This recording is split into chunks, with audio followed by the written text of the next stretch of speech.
دا راته ووایي چې کفایت ستا خو په دې بازار کې یو نوم و د موبایلو څه به وایي چې څومره نقصان دې شوی دی او په دوکان په صفایي کې راسره چا مرسته کوي؟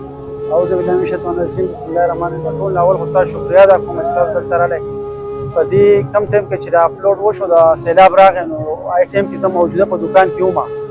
د ټولو کسانو نقصان شوی دی، څونه دوکانونه چې دي دې سایډو د ټولو نقصان شوی دی او زما په ذات خود چې دی تقریبا د 80 لک روپو نقصان شوی دی. موبایل یې هر څه یې وړی دی، ایزې پیسه وه کیش و هر څه خو زمونږ دوه کسان دا یو کس جدا دوکان او زما جدا و.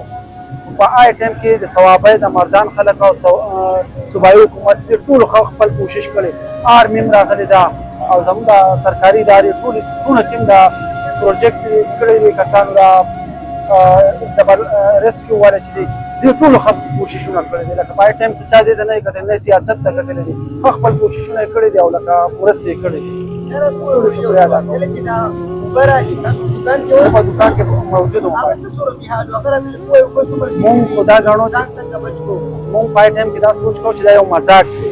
لکه په هغه ټایم کې زه وم دا اوبه راتلې زه ما لایو هم کړې وه، لایو په فیسبوک کې وایرل شوې ده. مونږ وایي دا مزاق دی، هسې لکه مونږ وایي لږ به راشي که نه دا پروا هم کوله نه.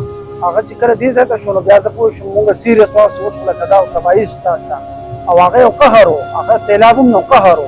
دا کمې اوبه چې وي هلته کې تورې اوبه وي چا پکې هېڅ هم نو ډېر کسان پکې ماران هم چیچلېدل، لکه دا هېڅ پته نه لګېده زخري شوی و. هغه اوبه هم مونږ زما به خپله تېرې شوې وي او لکه ډېر سپا اوبه وي او په لامبو ما خپل والد صاحب او دا هلک ما په لامبو وختي وو چت صاحب ته ما راوړي. دا راته ووایي چې نوم مې سره دوکان دې څه نقصان دې زما نوم امین الله دی. زموږ د موبایلو دوکانو په دې بازار کې هغه مکمل تباه شوی دی او د صوبایي حکومت او د مرکزي حکومت د طرفه موږ ته نه امداد میلاو شوی، نه راشن میلاو شوی، نه نغدې پیسې میلاو شوي دي، هېڅ هم موږ ته نه دي میلاو شوي. دوکانونه چې ستاسو د ملبي او د شګې ډک وو د دې په صفایي کې سره چا په دې په صفایۍ کې خو د مردان نه د مدرسو نه کسان راغلي وو، هغې موږ سره صفایانې وکړې. د حکومت د هېڅ چا زموږ سره نور امداد نه دی کړی. د کور نظام چلاو هغه اوس فی الحال تباه دي، څه پکې شته نه او کاروبار هم څه به وایي چې د کور نظام څنګه چلېږي؟ نو سوداګانې هم موږ په قرضو وړو ځکه چې موږ به په دوکان کې څه وګټل نو هغه به موږ ماښام کور ته وړل.